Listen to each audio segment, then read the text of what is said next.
Where is it?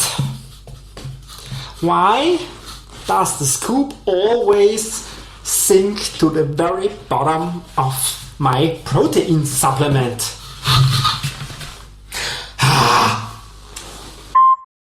This is part 2 of the multi-part video on protein. Today I want to look at plant protein versus meat protein and protein supplements. Seriously?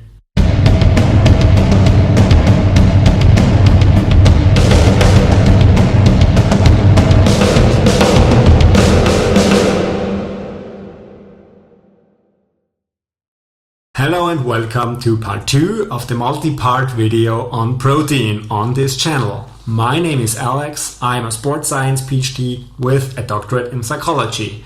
And if you haven't seen part 1 of the video, you should check it out now. In this video I talk a lot about how much protein you need for optimal muscle growth, as well as animal protein sources such as meat or eggs. In today's video, I want to concentrate on protein supplements. And this leads me to the bioavailability of proteins, which means which proteins are better for muscle growth. And because I want to discuss which proteins are better or worse, I also want to include a section on plant protein versus meat protein. But before we dive in, please support me and help me grow here on YouTube. Let's make this channel blow up here on this platform. Please comment below, share the video, subscribe to the channel and absolutely destroy that like button. Thank you very much. So let's start with protein supplements. And let's start with this big bad boy here you've already seen in the intro of this video. This is just protein powder you can buy at your local supermarket or in a sports store. However, when it comes to supplements, nowadays you have more options than that. Let me show you. We now have protein puddings,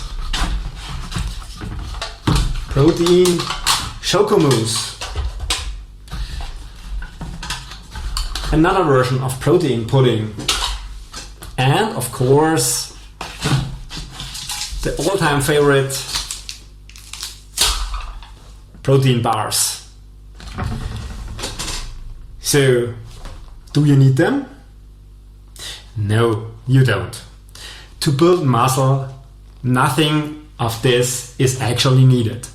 You can build a lot of muscle and reach your genetic potential by only eating natural protein sources. However, protein supplements can be convenient, and there is a reason to use some of them. However, not all of them are actually good for you, because some of them actually contain a lot of sugar and are not really different from any candy you can buy at the supermarket. How you find out? Read the labels. For instance, here I have a protein bar which comes with 14 grams of fat per 100 grams, 37 grams of carbs, 19 grams of sugar and 40 grams of protein. The protein content isn't actually bad. However, we have a lot of sugar in there and a lot of fat in there. So if you can find a protein bar with a better sugar to protein ratio or fat to protein ratio, have a go at it. As I said, some of these products are just candy. Let's have a look at one of the protein puddings. This one has 1.5 grams of fat, 5.5 grams of carbs, 4 grams of sugar and 10 grams of protein per 100 gram. This isn't actually bad. Of course there's some sugar in there, but at least there's not really much fat in there. This means that it might give me some insulin spike, but there is no fat in my bloodstream, so I won't really get fat from that. However, there's a lot of protein in this product which is readily available to be shuttled into my muscles. So it's actually not that bad. Let's have a look at the next protein Choco product. This one says almost the same, 1.5 grams of fat, 4.5 grams of carbs, 4 grams of sugar and 10 grams of protein, which is actually also pretty nice. And then I have a larger version, which is 400 grams and comes with 1.6 grams of fat, 8.7 grams of carbs, 4.3 grams of sugar and 7.5 grams of protein, which is a little less than the other two products.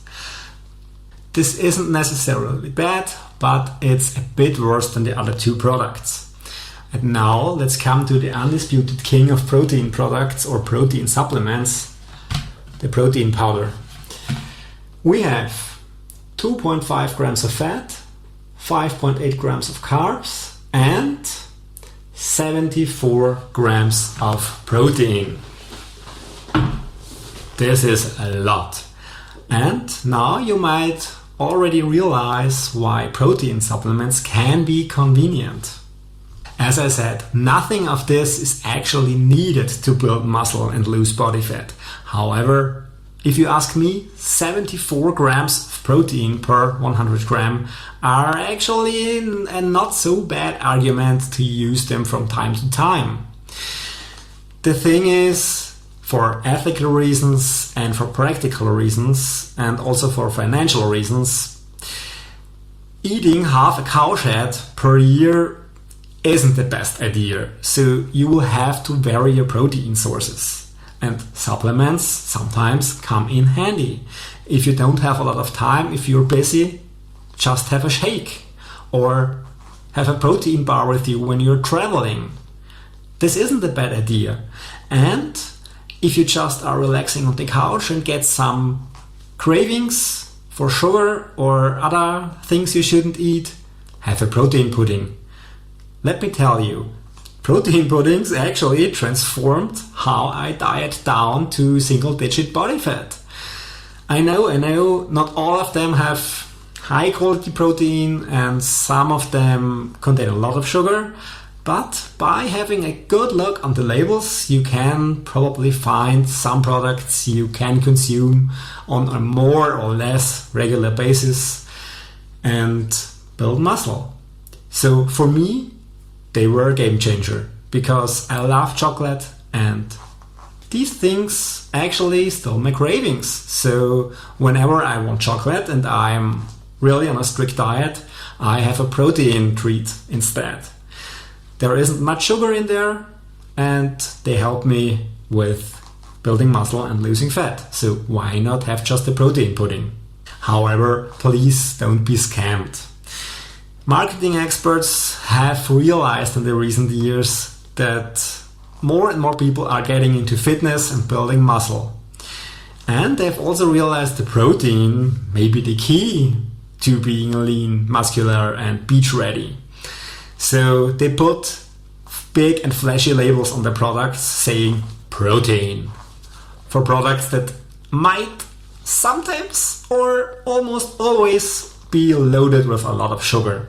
So all you can do is to learn how to identify good or bad protein products, and this is done by reading the labels. Have a look at how much sugar or fat and protein is in the product you might want to buy.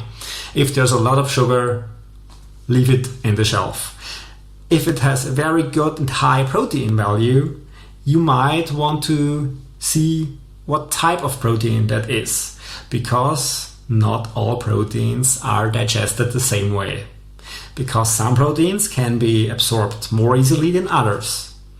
And we will have a look at that. First, I want to concentrate on the type of protein that's digested the fastest. It's actually digested and absorbed in 20 to 40 minutes, which means no other product, no other food can be digested faster than this type of protein. And this is whey protein. And whey protein is actually more or less dirt cheap because it's a waste product of cheese production.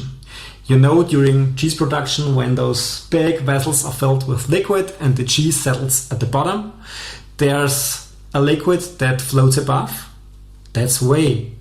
And this thing is just dried and turned into protein powder.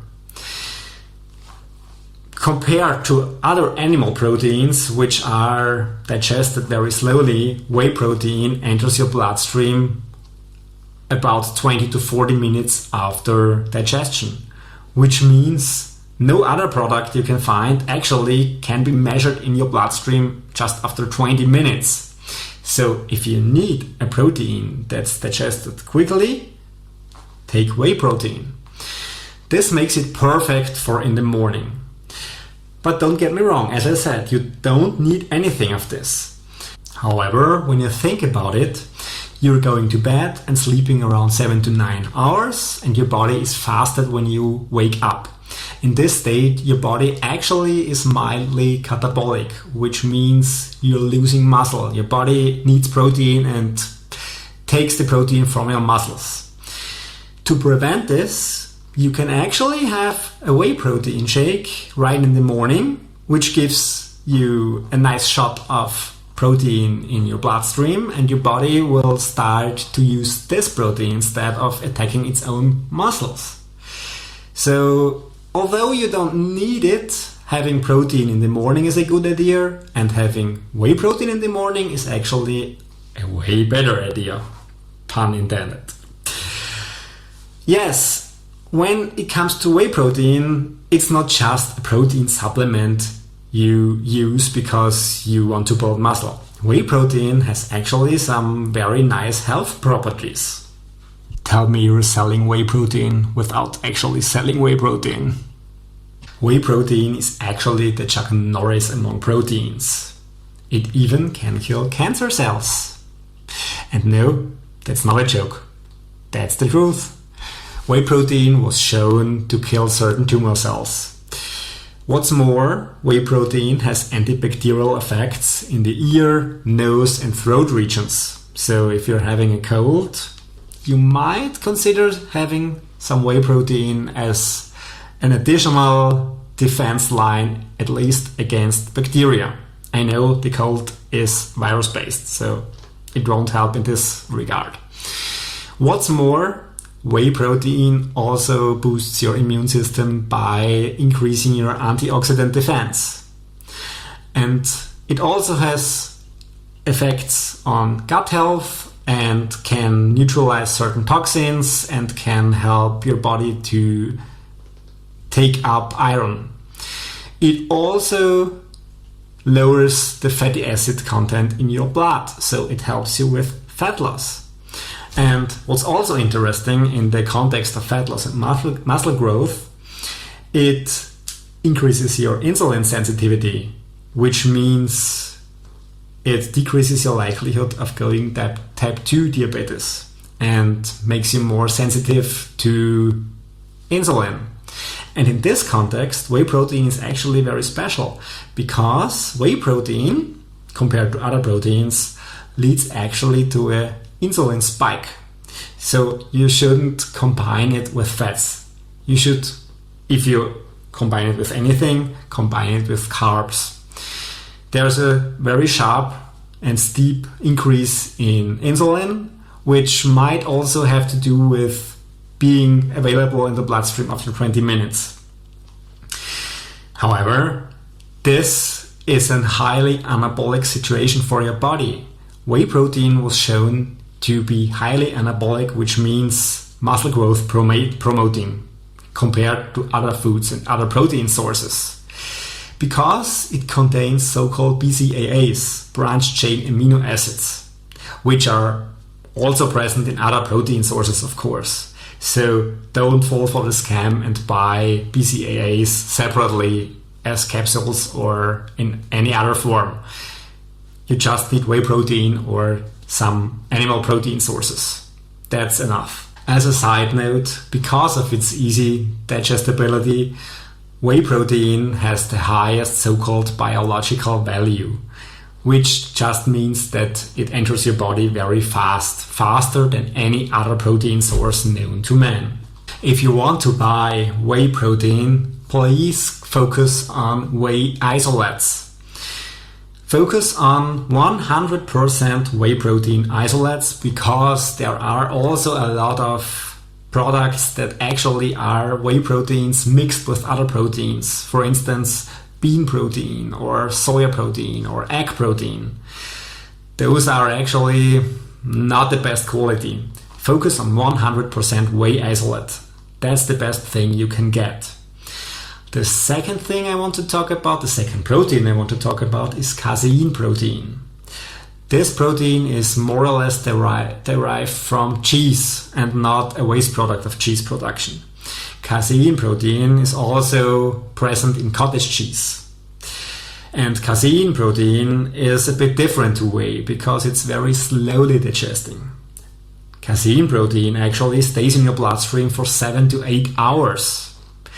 Which is not the best thing you want in the morning, but at night, before going to bed, eating a casein protein can help you to sustain an amino acid surge in your bloodstream for as long as possible. So if you have some amino acids circulating in your blood, your body won't attack its own muscles. And once you get up, you can have a whey shake, which in addition helps you to get those protein blood flow going again. So a combination is actually a very good idea, although it's not a must, because as I said, casein protein, for instance, is also present in cottage cheese and other products. So you can just eat some cottage cheese before bed and you get the same effect. I know of some studies that showed that casein is actually a slightly better muscle builder than whey protein. However, the effect is not very pronounced and the evidence is a bit contradicting. And it also makes sense that casein, especially at night, builds more muscle, because at night your body is at rest and can repair your muscles better. So the question still is whether casein is actually the muscle builder or if it's just the rest you're getting. After all, you can get casein protein also in certain milk products such as cottage cheese, so you don't need actually a supplement for that. And I also know of some bodybuilders and strongmen who are waking up in the middle of the night just to have a second casein shake, because one before bed isn't enough, right? Don't do that. As a normal individual who's not playing in the pro league of bodybuilding, strongman or powerlifting, forget about that. That's just a very small percentage of an advantage you might have over a lifetime. So have a good night's sleep and enjoy your muscle gains. And of course, there's a very long list of other supplements you actually don't need. In my opinion, you should use supplements only if you are deficient in something. So for instance, if you go to your doctor and have a blood sample taken and they tell you that you're deficient in vitamin D3, then you should consider taking a D3 supplement to bring those levels up where they should be. Otherwise, you'd have to lie naked in the sun each day for half an hour, which isn't very practical.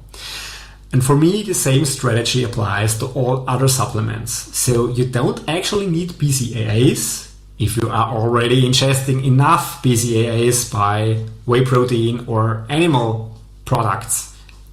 So there's no need to waste your hard-earned money on that. Let me quickly summarize. Always have a look at the labels of the supplements you want to buy, because there could be a lot of sugar in there or the protein quality can just be bad. Then use whey protein and casein protein if it's convenient for you, but it's not a must. You can't just get lean and build muscle without ever taking supplements. Whey protein is very fast digesting. It enters your bloodstream in about 20 minutes. So it's actually perfect for in the morning when your body is in a light catabolic state. Casein protein, on the other hand, is good before bed because it's very slowly digesting. When it comes to supplements in general, as I said, you don't need any of them. If you need some supplements, your doctor will tell you so. So have a blood test done and check whether there is a deficiency you might want to get rid of by taking supplements, for instance, vitamin D3. Now let's talk about plant protein.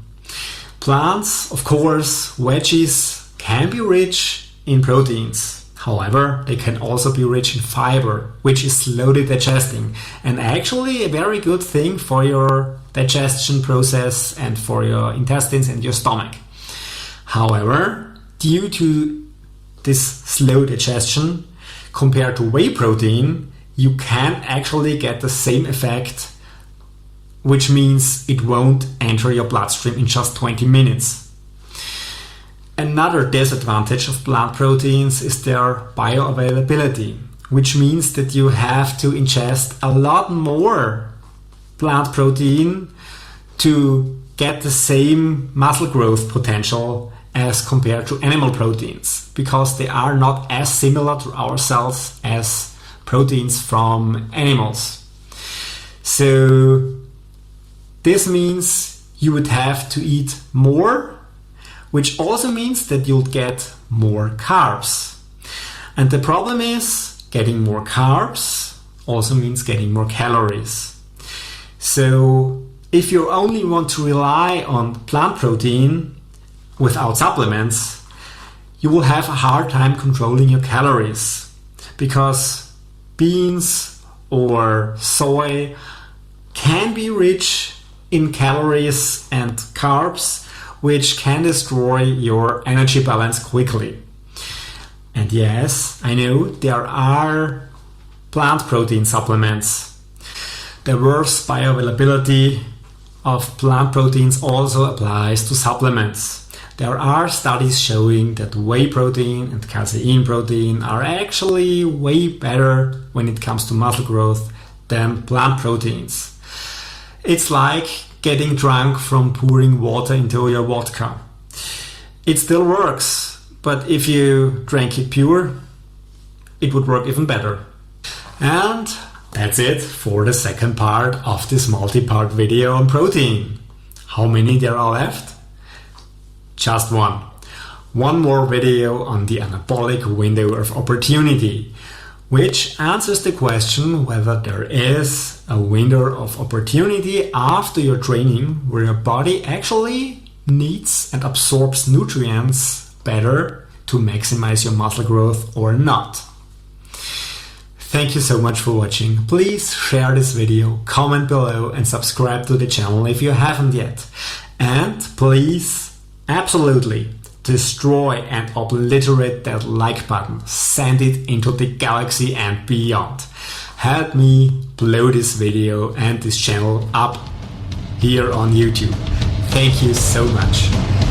Can you hear the drums? See ya!